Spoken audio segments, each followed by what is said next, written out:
Hey guys, gwyned here, bringing you a standard Pauper Deck-Tech on this blue-green Morbid deck. Just playing some games in the practice room. This is the first of two matches I'll be showing you today. I wasn't actually able to record any of the audio live, so I'm going to have to go back through and commentate the replays. But anyway, hope you enjoy watching. Let's take a look at my opener here. I had a couple of people ask, why don't I just hit play? The fact of the matter is, if I just hit play, it'll go through the sequence so fast I won't be able to commentate. So, sorry for the mouse clicks, but that's just kind of necessary in order for me to actually be able to talk through this. So here we go, any moment now. Let's see if we can actually get some cards. There we go. Alright, so, like I said, it's not hit play and all of a sudden it just jumped through it. So, this was my opener. 4 lands, have a Fume Spitter and a Gravedigger, easy keep. Undying Evil, kind of one of the great tricks for this deck. Easy keep. Opponent plays an island and leads off with a Probe. Almost certainly then playing Delver. Could be mono blue, could also be the blue-red version. There's a couple different versions I'm starting to see now, but probably just mono blue. Alright, so find a Doomblade. That's going to be great to be able to take out the Delver. Go ahead and play out my Fume Spitter here. Now, I have a couple options here. I could go ahead and just use the Fume Spitter right away, take out the Delver. Having the Undying Evil in hand, though, makes me tempted to get greedy and just wait. I'm hoping my opponent will not flip it right away, and then next turn I can destroy the Delver and get it back get the Fume Spitter back. So that is, in fact, what I'm going to go ahead and do here. I'll go ahead and let him try. He misses, and then we'll see if he goes ahead and swings in. He probes again. Again, he now knows I have the Doomblade in hand, but really is just trying to draw a card. Not sure, maybe he was missing a land there, so he finds a land, swings in. Again, I'm not going to block because I really want to use that Undying Evil next turn. So we'll let that opportunity pass, see what else he's got. He has a Ponder, alright. So lots of cantrips here, but that's the way the mono blue deck works. Did not choose to shuffle. Likes what he found. So back on my turn. Another land. Not a great draw there. Could definitely, do with not drawing so many lands, but that's going to be alright. So here, I go ahead and play the Evolving Wilds. Don't have any other play. Go ahead and pop it and get a green. Here you can take a quick look at my deck. There it is. And we will go ahead and play out the forest. I will swing in here because I don't need to block. And now pass the turn back with Undying Evil up. So here, I will go ahead and cast Undying Evil. If he goes ahead and has a counter here, it's not great, but I'm okay with that because he's wasting a counter on a card that really isn't all that important, and it'll still, at the end of the day, is going to allow me to kill the Delver even if he counters. So it's a good time, and that means he won't do anything else for the turn. So he does not have a counter, and then I will go ahead and kill off the Delver. And recur. Okay, and he does go ahead in response and bounce the Delver back to his hand. So that's actually fine. He takes a point of damage. I still get my Fume Spitter back, so it's not actually wasted. Any moment now. So it comes back as a 2-2, and the rest of these triggers just come off the stack. There we go. Alright, so he has a third land, and so go ahead and ponder away. Didn't shuffle, and replays the Delver. Now obviously the only disadvantage of doing it this way is that sacking the Fume Spitter now is not real great. I'd much rather go ahead and use it as an attacker. So I did find another Undying Evil, but of course you can't Undying Evil a guy once it has a counter on it, because Undying states that it only comes back if it doesn't have a +1/+1 counter on it. So here I will just go ahead and attack. Obviously no blocks. Here, got a couple different options. Holding up Doomblade to take out a flip Delver seems like a smart choice. So in that case, I can go ahead and play out an Evolving Wilds. Nope, I'm going to go ahead and play out a Swamp. I probably should have. I guess keeping the Undying Evil up maybe is probably what I was thinking, is that way I'd have both Doomblade and Undying Evil. If I had to do it again, I might just keep the might just go ahead and play out the Evolving Wilds to hopefully thin out my lands and not draw another one. Okay, no, I see what I'm doing. So I'm actually going to go ahead and Doomblade now, so that way I know he doesn't counter it. Okay, I think that's smart. That makes sense. So let's see what my opponent's going to do now. Go ahead and he finds a Stitch Drake. All right, probably, I remember this now. I think playing that Doomblade there might have been a mistake.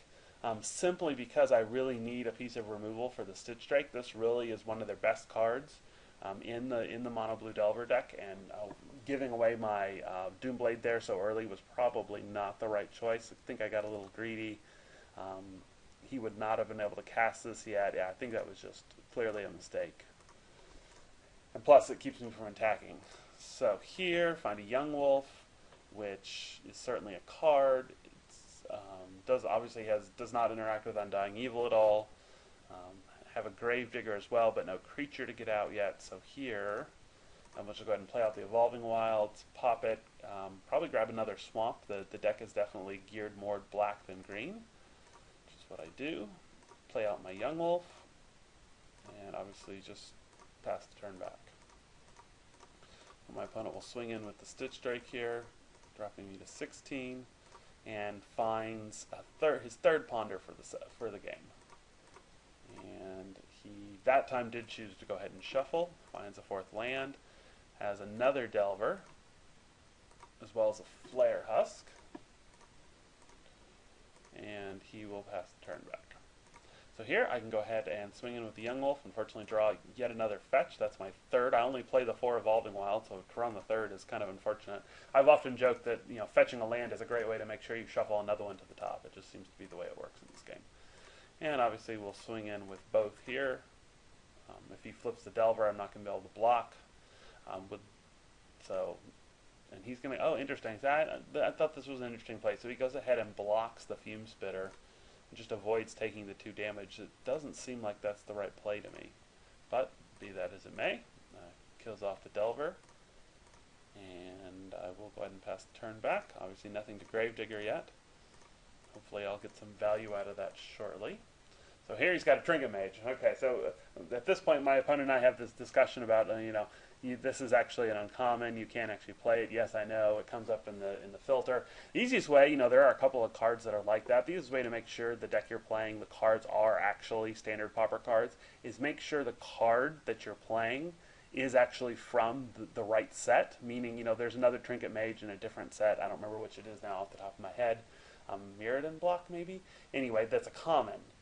But obviously that block has rotated long ago out. So you make sure you're playing it from the most recent set, which he is, and you can see it's an uncommon. Very clear that it wouldn't belong in this deck. So I have to explain all that to him, have a quick discussion. He's like, do you want me to go ahead and concede? I'm like, nah, it's fine. Let's just play through it. I think at this point I still might have a decent chance to win. He does get a really nice 2-for-1 out of it, which I think Trinket Mage being an uncommon is probably the right call. It's a nice little trick for him to go ahead and get that. So certainly improves his board state, and he's looking pretty good at this point. So here he will swing in with both. I'll drop down to 4. But you can really see he lost a lot of life off those 2 Gitaxian probes. So, that has been the bulk of the damage that has actually been done almost, is just against, that loss there. So, anyway, back on my turn, find a Rager, which is a great draw for me. This is another one of these combinations I really like, Undying Evil and Phyrexian Rager. They go to kill the Rager, or you block with the Rager, or you sacrifice the Rager. You cast Undying Evil on it first.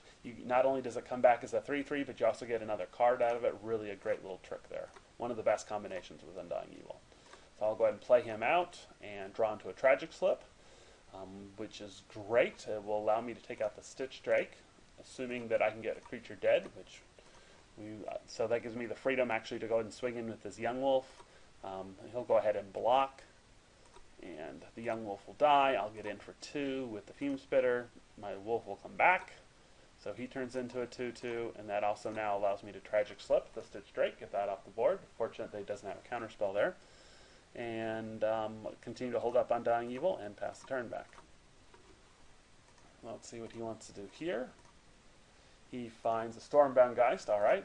At this point we're kind of off to the races. I don't really want to have to use 2 removal spells to get rid of that Geist, but man, if I can just race it since it can't block, I think that's actually going to be pretty good. And he just goes ahead and holds his guys back. He obviously has, if I'm not able to get rid of this, he's got a pretty clear advantage. He'll be able to win. Obviously several turns away from that yet. So let's see, back on my turn, find another Fume Spitter. Go ahead and swing in here. Just with the Rager, I don't really want to trade either of these guys with his Trinket Mage. But if he wants to block the Phyrexian Rager, that would be great. So he's just going to chump. That's fine. We'll let him chump there. And then here, again, I still don't have a creature in the graveyard. I'll play out the Fume Spitter, obviously, and then just pass the turn. I'll eventually get used to it. I'll eventually get used to it as Gravedigger, but he's not big on blocking right now. So he's going to go ahead and equip up the Stormbound Geist, which makes sense. Hit me for 3. Dropping me to 8. And we'll follow up with a Life Staff, which is definitely very bad news for me. It's going to make it a lot harder to race. So equips that up on the Trinket Mage. And see, now I draw, again, one of the reasons you play this deck is for this particular card. The ability for 1 green mana to get 3 +1/+1 counters that are permanent is really, really strong. So now I just have some great attacks here. And in fact, I can get these +3/+3 counters at instant speed because I can sacrifice this Fume Spitter. Really cool trick. So I will go ahead and swing in with these 3. He will go ahead and block the Fume Spitter, which is great. And we'll just chump the Phyrexian guy. At least that's what he's thinking. Yeah, he does end up doing that. Alright, so here I can go ahead and pump up if I want to on the Fume Spitter for him to live. So I had a couple options here, a couple different ways I could have played this.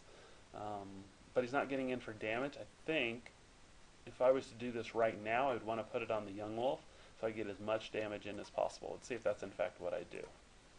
So I go ahead and let damage be dealt and just trade. Yeah, I think I would have, I would have had to sacrifice the Fume Spitter to do it, so maybe that's fine. So he gains the 3 life, takes some damage. I'll go ahead and hunger up the Young Wolf, making him a 5/5.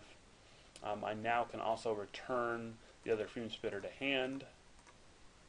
And I tapped my mana wrong there. Definitely should have left the black up instead of the green.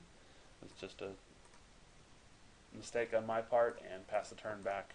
So yeah, that was just tap my mana wrong there. So he'll go ahead and continue to kind of ride this Stormbound Geist to victory here. And looks like here he decides that he can't win. He can swing in, but then I've got him on the swing back 1, 2. I got Exacties there to deal enough damage to knock him out. So he just goes ahead and concedes. Must not have had anything else he could do. So that was game 1. I'll be back in a minute for game 2.